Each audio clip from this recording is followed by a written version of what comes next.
आज हम एक नया विषय पर चर्चा करने जा रहे हैं और उसका शीर्षक है आपका मित्र कौन, आपका शत्रु कौन।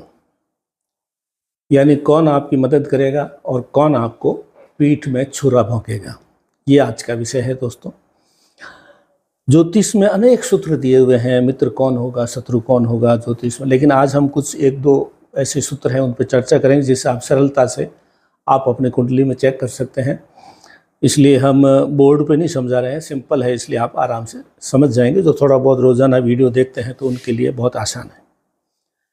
देखिए, कई बार हम अपने मन की बातें होती है वो अपने दोस्तों को, मित्रों को, रिश्तेदार के, परिवार के सदस्यों को, सहकर्मियों को बता देते हैं।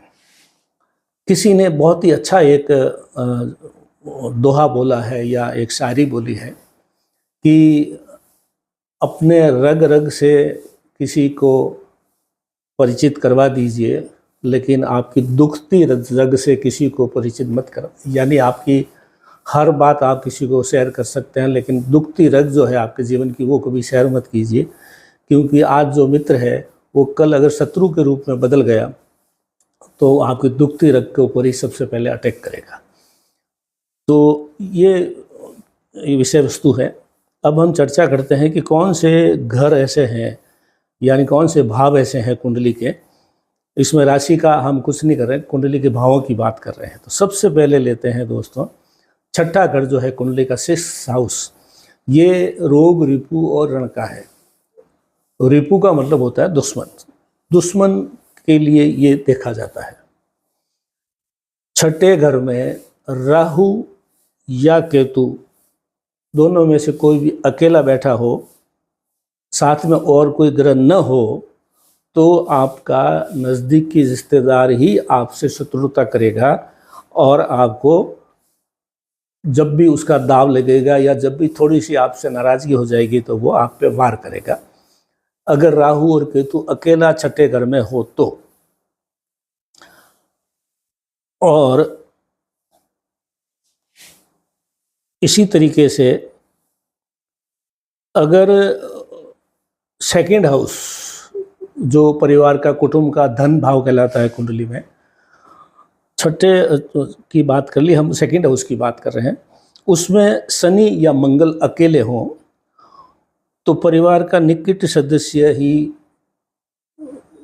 आपका, इसमें परिवार के लोग आएंगे। और छठे घर में जो है कोई भी शत्रु हो सकता है। दूसरे घर में अगर शनि बैठा है या दूसरे घर में अगर मंगल बैठा है, अकेला है और कोई ग्रह साथ में नहीं है, शुभ ग्रह की दृष्टि भी नहीं है, तो आपके परिवार का निकट सदस्य ही आपको धोखा देगा। चाहे आपके घर की सुख संपत्ति या रुपया पैसा या ज़मीन जायदाद या प्लॉट के अंदर या कहीं धोखा देगा, या और कोई न कोई तरीके से आपको वो नुकसान दे सकता है अगर दूसरे घर में शनि या मंगल अकेले बैठे हैं तो। ये दूसरा सूत्र हो गया। तीसरा सूत्र है कि 12th हाउस में, 12वां घर जो है कुंडली का 12th हाउस है, ये भी गुप्त शत्रु का भाव कहलाता है। यहाँ पे शनि, मंगल, राहु या बुध अकेले हो तो, शनि हो, मंगल हो, बुध हो और राहु हो तो अकेले जो है हो तो ये भी आपको नुकसान पहुंचा सकते हैं। आपकी गोपनीय बातें लेकर के रखेंगे, जैसे मैंने बताया रग रग से परिचित करवा देना, लेकिन दुखते रग से परिचित मत करना। ये लोग दुखते रग के ऊपर आपके चोट मारेंगे जिस दिन इनका स्वार्थ सिद्ध नहीं होगा, या जिस दिन आपसे मित्रता खत्म हो जाएगी, या किसी दिन आपसे शत्रुता हो जाएगी। तो छठे घर में, जैसे कि रिपीट कर देता हूँ, छठे घर में राहु केतु है तो आपके दुश्मन जो है होंगे और वो धोखा देंगे।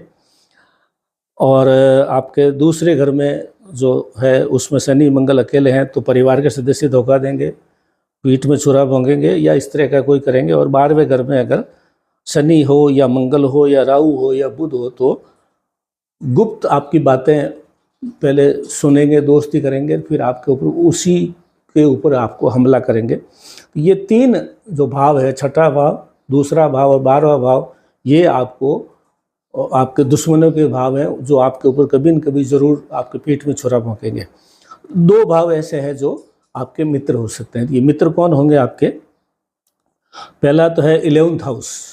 11वें भाव में अगर गुरु अकेला बैठा है बलवान होकर के, मतलब पीड़ित ना हो और षडबल में बलवान हो, गुरु अगर अकेला बैठा है तो आपके मित्र आपको सचमुच में मदद करेंगे। जब जब भी आपको आवश्यकता पड़ेगी आपको नैतिक साहस देंगे और किसी न किसी रूप में आपकी मदद करेंगे। गुरु अगर बलवान होकर 11वें भाव में है तो एक और भाव ऐसा है जो आपको इसमें मदद करेगा दोस्तों, वो है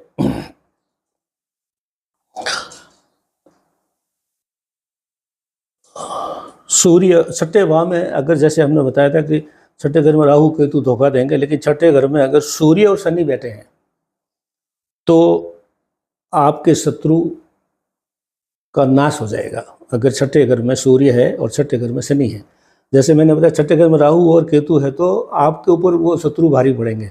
लेकिन अभी मैं बता रहा हूँ कि मित्र कौन होंगे या आपको शत्रु आपके ऊपर भारी नहीं पड़ सकते हैं।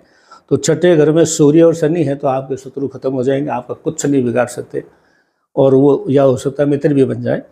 और 11वें घर में जैसे कि मैंने बताया गुरु अकेला है तो बलवान है तो वो भी आपके मित्र मदद करेंगे। तो एक बार और रिपीट कर देता हूँ, आपके दुश्मन कौन होंगे? छठे घर में बैठे हुए राहु केतु है तो, या सेकंड हाउस में शनि या मंगल है तो, 12वें घर में शनि मंगल राहु बुध है तो ये आपके शत्रुता पैदा करेंगे, पीठ में छोरा भोंकेंगे, आपकी बातें सुनेंगे, दोस्ती करेंगे। फिर ज़रूरत होगी तो जिस दिन आपको नष्ट करना होगा उस दिन आपके ऊपर किसी न किसी रूप में अटैक करेंगे। ये तो है आपके शत्रु। आपके मित्र कौन होंगे? 11वें घर में बैठा हुआ बलवान गुरु और छठे घर में बैठे हुए सूर्य और शनि। ये आपको सूर्य शनि आपके शत्रुओं का नाश कर देंगे।